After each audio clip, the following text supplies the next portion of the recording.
La Paris Games Week 2013 en live sur la Coca-Cola Zero Gaming Zone avec nos invités qui défilent sur le stand de Coca. Et là, je suis très heureux de recevoir Frédéric Reynal. Ça va, Fred? Ça va très bien, Bertrand, merci. Véritable légende du jeu vidéo. Ah, excuse-moi, laisse-moi. Je dis ce que je veux. Oui, je dis vrai, ce que je veux. le chef, là, ouais. Le créateur de Alone in the Dark. Voilà, ce jeu qui a inspiré tant de joueurs et de créateurs de jeux vidéo. On pense notamment à Resident Evil. Et ben c'est ce monsieur qui a créé Alone in the Dark. C'était quand? C'était en 90, Alone in the Dark. 92. 92 Alone in the Dark, à Lyon, chez Infogrames. Mais avant ça, tu bricolais déjà des jeux vidéo chez toi, dans le vidéoclub de ton papa, chez Vidéomatique à Brive-la-Gaillarde. Oh, bravo. Ah, je connais l'histoire du jeu vidéo, monsieur. Et à cette époque, tu avais notamment créé un jeu que tu ressors là aujourd'hui sur iPhone et Android. Ce jeu, c'est Popcorn. C'est incroyable parce que c'est un jeu qui a 25 ans et qui vit aujourd'hui une deuxième vie. C'est un casse-brique, hein, c'est ça. Voilà, c'est un jeu sans prétention. C'est un jour, moi je travaillais au magasin de mon père qui était moitié vidéoclub, moitié magasin informatique. Je réparais les ordinateurs de clients. À l'époque, je travaillais sur des serveurs Minitel et des émulateurs Minitel. Ça, il n'y a pas beaucoup, je pense, qui savent ce que c'est maintenant les Minitel. Mais c'était notre Internet français avant l'heure. On était en avance, mine de rien. Et j'ai un copain qui s'appelle Christophe Lacaze, avec qui on programmait déjà sur le Spectrum avant et tout ça, qui vient voir en me disant bon ben j'ai envie de faire un petit jeu, qu'est-ce qu'on pourrait faire vite fait comme ça pour s'amuser. Et je lui dis bah, écoute, on va faire un casse-brique parce que c'était un peu simple à faire et tout ça. Et du coup il venait le soir après l'école bosser avec moi et donc lui s'occupait majoritairement de la programmation et moi ça a été je faisais les graphismes mais en fait en même temps le game design. Mais à l'époque je savais pas que ça s'appelait game design et en fait en gros donc j'ai dessiné tous les tableaux, tous les graphismes et je lui ai voilà, et puis tous les trucs qu'il y avait en plus, des casse-briques de l'époque, toutes les petites trouvailles, etc. Et on s'est vraiment, on a mis 4 mois à faire ce jeu, on s'est vraiment amusé énormément à le faire. Et c'était pile il y a 25 ans, et là je me suis dit, ah ce jeu-là, je m'attache beaucoup au jeu que je fais parce qu'il y a tellement à chaque fois de sentiments, tellement d'envie de donner dedans. Et là je me suis dit, allez, je vais refaire un remake et je vais essayer de refaire vraiment quelque chose de similaire, mais plus vraiment de le soigner propre parce que par respect vraiment de ce jeu et des joueurs. Et je me suis fait très plaisir et voilà, il ressort sur Android et iOS et il est même aussi accessible en flash sur mon site web aussi. Voilà, moi je l'ai acheté. Avec les 4 couleurs CGA de l'époque, on peut changer les palettes, mais c'est les palettes de l'époque. Hein. Alors, les couleurs, c'est pas un choix. Ce qui est génial, c'est que le jeu pèse 1 méga. Et à l'époque, il pesait combien? 150 kilo-octets. 150K. C'est un dixième de méga, quoi. Vraiment, les jeux étaient ultra légers à l'époque. Il faut dire qu'on n'avait pas de mémoire dans les ordinateurs. À l'époque, ce jeu, tu ne l'as pas vendu, tu l'as distribué, tu l'as donné à des clubs informatiques dans ta ville. Et il s'est répandu dans le monde entier. Alors là, oui, c'est une surprise juste extraordinaire. On a fait ça vraiment, mais voilà, pour s'amuser et pour faire plaisir aux copains. Et on a fait les designs, on a dit, bon, mais voilà, il est gratuit. On a juste mis l'adresse en disant, ben, si vous aimez le jeu, écrivez-nous, faites-nous un petit coucou. Et on l'a donné au club d'informatique naissant en 88. C'était vraiment encore des sauvages qui faisaient de l'informatique dans leur grenier. Et voilà, on s'est dit que ça allait faire le tour de Brive, la petite ville d'où je viens. Et en quelques mois, on s'est mis à recevoir plein de lettres. On a reçu jusqu'à des dizaines de milliers de lettres du monde entier, de Russie, de Canada, de partout. Ça, c'était complètement inattendu. Incroyable. Et il s'est propagé déjà tout seul. Alors, par copie de disquette. Alors, il y avait le début, il y avait des modems qui commençaient à exister. Il y avait ce qu'on appelait des BBS. Et en fait, il a été sur tous les BBS du monde entier. C'était les serveurs où on récupérait des jeux. Voire de millions de gens ont joué à ce jeu à l'époque. Mais là, ça a été vraiment une surprise extraordinaire. Des gens qui disaient, c'est mon meilleur jeu. On était là, mais attends, on a fait ça tous les deux pour s'amuser. Et c'est vraiment, et ça a été vraiment extrêmement agréable. Popcorn, achetez-le sur iPhone et Android.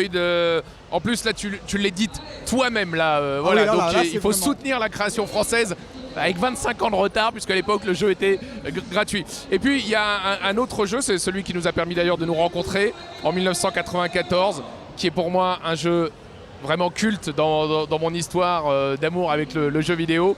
C'est un petit peu le Zelda français, Little Big Adventure, avec ce personnage Twitsen. Ça a marqué toute une génération de joueurs. Et là, ça arrive enfin, tu nous en avais parlé, il y avait eu des rumeurs. Ça arrive début 2014 sur téléphone et tablette. Voilà, ouais, sur Android et iOS, et sur tablette, même sur téléphone, il est très très jouable.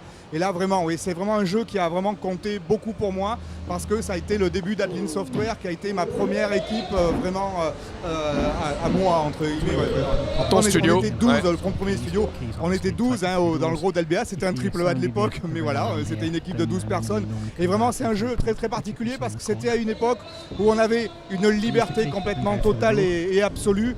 Et on s'est vraiment tous fait plaisir. Et d'ailleurs, il y a un truc aussi important, il y a beaucoup de gens qui me disent que ce jeu a vraiment une âme. Et je pense, après quelques années, avoir compris comment on faisait pour qu'un jeu ait une âme. Et il faut voir qu'à l'époque, il n'y avait pas l'industrie, n'était pas encore là. Les gens qui venaient travailler dans les jeux vidéo avaient une passion absolument énorme. Et moi, je crois que l'âme d'un jeu, elle vient de l'envie de tous ceux qui participent à mettre un bout d'eux-mêmes à l'intérieur.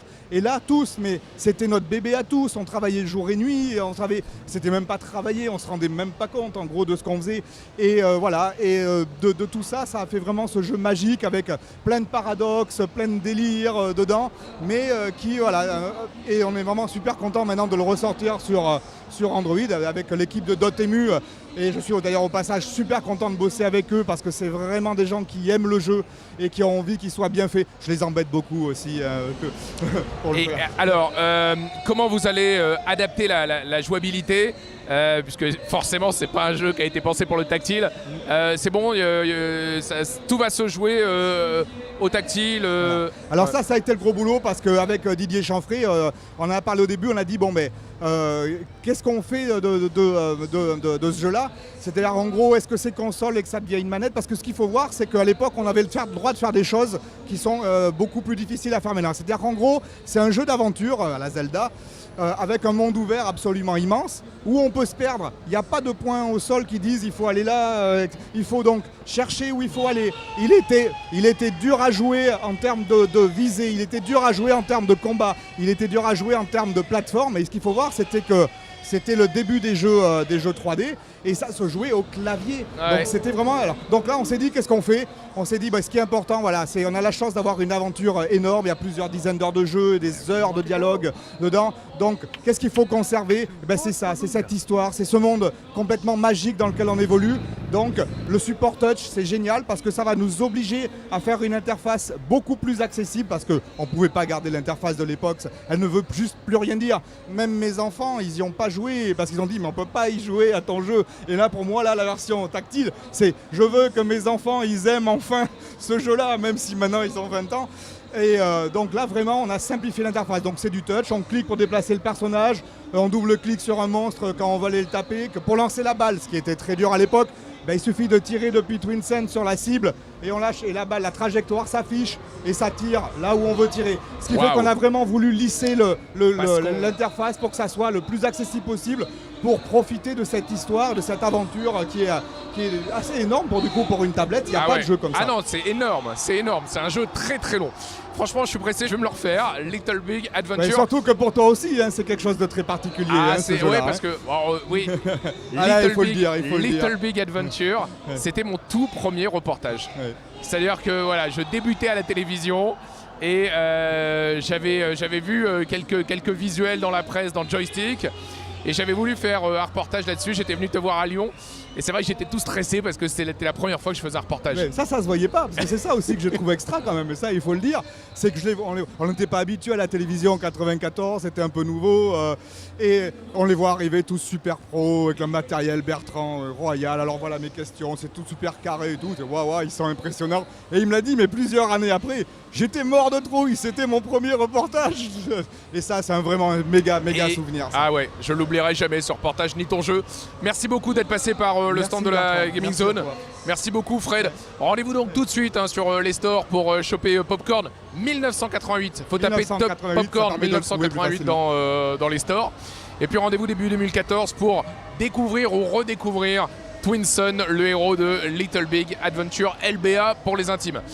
Merci beaucoup Fred. Bertrand. À bientôt. Ciao.